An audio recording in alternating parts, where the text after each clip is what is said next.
চারু সূর্যকে কি বলে চলুন জেনে নেওয়া যাক। চারু সূর্যকে জানায় যে সে অলির মুখের দিকে তাকিয়ে ফিরে আসতে পেরেছে এবং এখন সে সূর্যকে দেখে কিছুটা শক্তি পাচ্ছে। এর মাধ্যমে চারু সূর্যকে তার মানসিক অবস্থা ও প্রেরণা পাওয়ার বিষয়টি জানাচ্ছে, অর্থাৎ সূর্য তাকে কোনোভাবে সাহায্য করছে বা তাকে আবার পথ দেখাচ্ছে। এদিকে সোনা সূর্যকে বলে যে সে সূর্যকে দেখে ক্লান্ত বোধ করছে, তাই সে সূর্যকে কফি বানিয়ে আনতে যায়।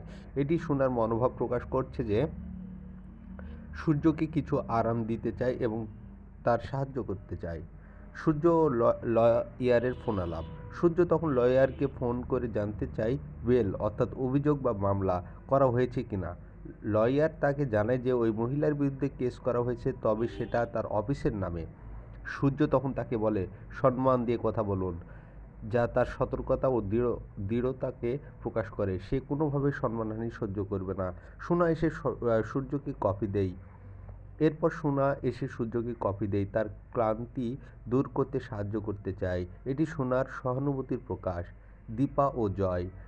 দীপাকে সবাই মিলে থাকতে বললে দীপা জানায় যে সে থাকবে না, কারণ তাকে জানতেই হবে আসল অপরাধী কে ছিল। দীপা মনে করছে যে তার ব্যাগে কে হাত রেখেছিল এবং সেটা খুঁজে বের করা জরুরি।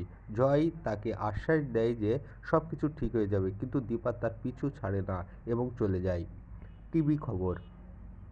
এদিকে সোনা টিভিতে দেখে যে দীপাকে চুরির অভিযোগে থানায় নিয়ে যাওয়া হচ্ছে, যা সোনা উপলব্ধি করে এবং বলে মা আর যাই করুক চুরি করতে পারে না। এটি সোনার দীপার প্রতি সন্দেহ অস্বীকৃতি প্রদর্শন করছে, তার বিশ্বাসের অভাব প্রকাশ করে।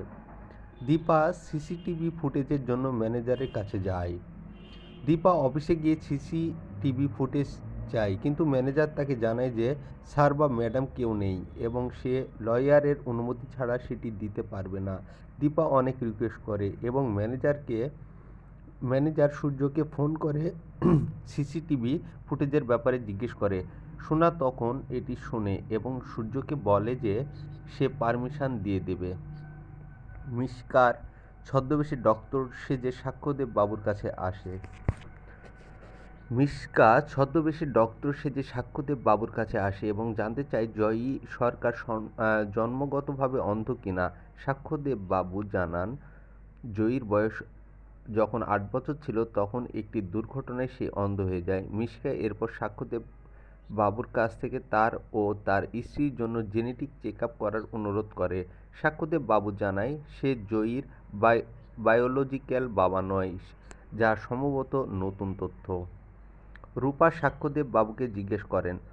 রূপা তখন সেখানে এসে সাক্ষ্যদেব বাবুকে জিজ্ঞেস করেন কে এই মহিলা, এবং সাক্ষ্যদেব বাবু জানিয়ে দেয় যে ওই মহিলা হচ্ছে তাদের মেডিকেল ইনচার্জ। এটি একটি নতুন রহস্যের ইঙ্গিত দেয়, যেখানে মিশকা আসলে কোনো ভূমিকায় রয়েছে এবং তার উদ্দেশ্য কী হতে পারে। এই ঘটনাগুলো একটি জটিল ও রহস্যময় কাহিনীর অংশ। এখানে চরিত্রগুলোর মধ্যে সম্পর্ক, সন্দেহ, বিশ্বাস এবং রহস্যের সঙ্গে নানা ঘটনা মিলিত হয়েছে। দীপার ব্যাগ থেকে কিছু রহস্যময় বস্তু পাওয়া যাওয়ার প্রসঙ্গে মিশকার আগমন এবং লয়ার ফোনালাপ, এগুলো কাহিনীর টুইস্ট ও আগাম সূচক হিসাবে কাজ করছে।